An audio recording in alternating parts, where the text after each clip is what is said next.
Hola, sé muy bienvenido y bienvenida a esta nueva sesión del curso Nuevo Testamento 2. En esta ocasión veremos un caso concreto de la literatura paulina, la carta a los Gálatas. ¿Por qué la carta a los Gálatas y no Romanos o no Primera o Segunda Corintios, que son las más grandes y quizás más conocidas? Porque Gálatas es una carta donde encontramos el germen de lo que luego Pablo desarrollaría en la carta a los Romanos. Es una carta particular, es una carta polémica, es una carta que muy difícilmente podamos encontrarle gusto si no descendemos al terreno de la discusión. Veamos algunos detalles de esta carta que quisiera luego que puedas comparar con otras de las cartas del cuerpo epistolar paulino.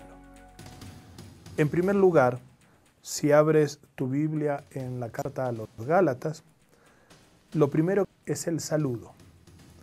Ese saludo tan típico paulino en la primera sección, que en las otras cartas está lleno de palabras dulces y palabras amables y bendiciones y alabanzas a la fe de la comunidad a la que se dirige, es sumamente diferente en la carta a los Gálatas.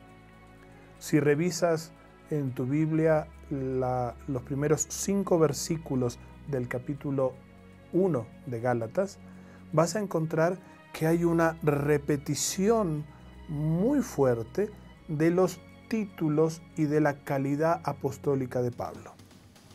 Eso ya cuando lo leemos en una primera instancia, si estamos acostumbrados a leer las cartas de Pablo, como parte de las tareas que has tenido que hacer es ir leyendo todo el Nuevo Testamento desde las cartas de Pablo hasta el Apocalipsis, vas a darte cuenta o te tendría que sonar que, acá hay algo que Pablo quiere dejarnos claro de entrada.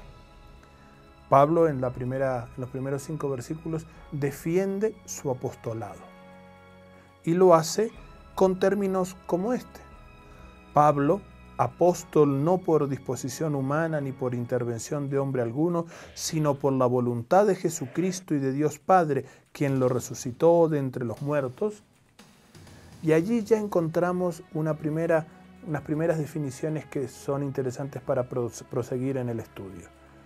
Primero, ¿de dónde viene y de dónde se origina el apostolado de Pablo?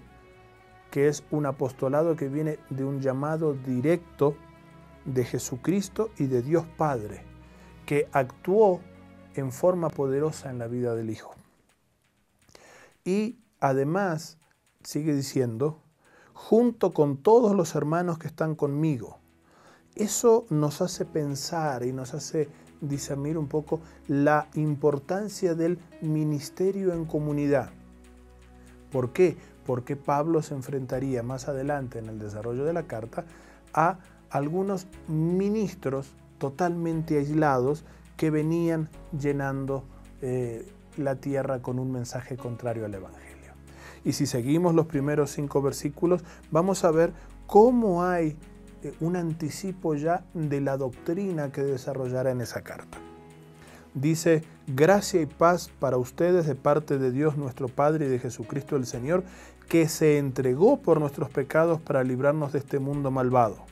O sea, ya nos anticipa una comprensión de su cristología que va a ser marcante en el contenido de la carta a los Gálatas.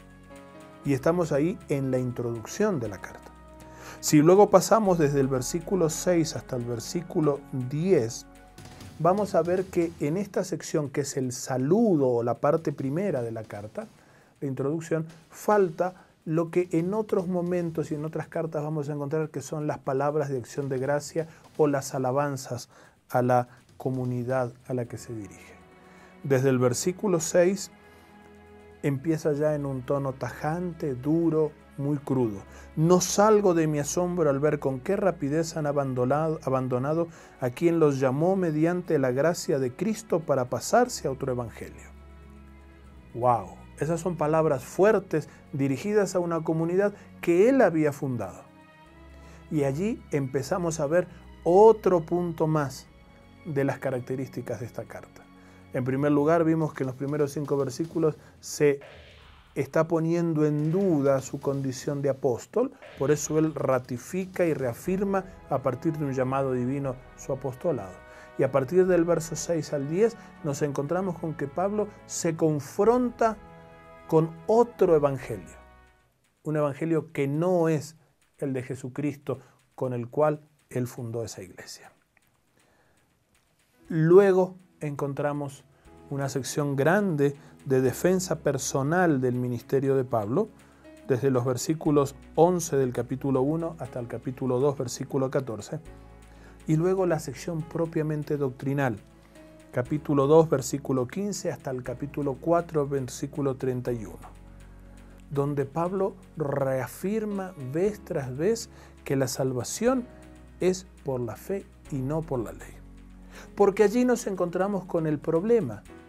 Pablo está combatiendo a toda una corriente de cristianos judaizantes. Cristianos que vinieron detrás de él diciendo, está muy bien lo de la salvación por la fe, pero una vez que han sido salvos por la fe, tienen que comprometerse a cumplir todo lo que está en la ley de Moisés. Entonces, llegamos a la conclusión que para ser un buen cristiano hay que ser un buen judío. Y Pablo pone la cosa al revés. No hay que ser un buen judío para ser un buen cristiano, sino que hay que ser un buen seguidor de Jesucristo, viviendo en la libertad gloriosa de los hijos de Dios y del Espíritu Santo. Ahora bien, ¿qué tiene que ver todo esto con nuestra práctica concreta? Quizás puedas pensar ya algunos ejemplos de prácticas eclesiales o discursos religiosos que hoy por hoy están agregando algo más a Cristo. Como cristianos provenientes de la Reforma Protestante y del movimiento de santidad, muchos de nosotros y nosotras estamos reafirmados, solo Cristo basta para la salvación. ¿Qué ejemplos puedes encontrar en tu práctica concreta, en tu vida cotidiana, en los mensajes que están alrededor de tu lugar, donde ves que a Cristo se le agrega algo más? Piénsalo. Este va a ser el desafío para que puedas estudiar la carta a los Gálatas de una manera tal que puedas ir encontrando los puentes entre ese caminar en el Espíritu o vivir en las obras de la carne. Las obras de la carne del famoso pasaje de Gálatas 5, 22 en adelante no son otras cosas que los intentos de querer llegar a Dios y de vivir nuestra fe en nuestras propias fuerzas. Pablo nos invita a dejar desarrollar el fruto del Espíritu en nuestra vida. ¿Por qué? Porque hemos recibido el Espíritu en forma gratuita.